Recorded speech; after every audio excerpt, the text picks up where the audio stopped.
In Israel, weather-related accidents have claimed the lives of at least 3 people and caused havoc across the country. Heavy rains continued to batter the Mediterranean nation on Tuesday night as much of the country came to a grinding halt.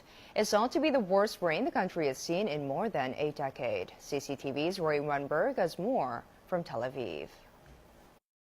This is the Ayalon River. It is normally a dry riverbed. You can see now the waters are aggressively flowing. On Tuesday, the water levels here rose. They've now partially receded, but they rose and covered much of the highway. This is the Ayalon freeway. It was forced to be closed the first time in more than a decade. That put much of the traffic here in central Israel. It brought it to a standstill. This is the core artery for the heart of Israel, for the commercial capital, Tel Aviv, directly to my right. It connects the north, south, east, and west, and many people were advised by authorities that if they didn't have to be on the road, they should simply turn around and go home. This is indeed perhaps typical weather in many parts of the world, but for Israelis, it is very unique. One of the worst storms they've seen in decades. Many people weren't prepared. Some found it quite humorous. Some came and started kayaking along the waters. One of those kayakers actually turned over and he was treated for hypothermia. In the Sea of Galilee, which is a very important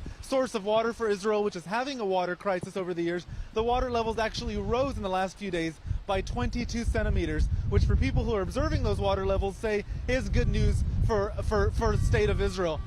Authorities here are also prepared that if they need to, they will evacuate people. The mayor of Tel Aviv has indicated there has been some flooding in some homes. They've opened up some evacuation centers that they're prepared to use if they need to. The authorities here are on high alert. Some people have dubbed this Frankenstorm, Israel's version, if you will, of Superstorm Sandy. But people are saying this is just the beginning. This may be just a preview. There is more intense weather to come in the next few days.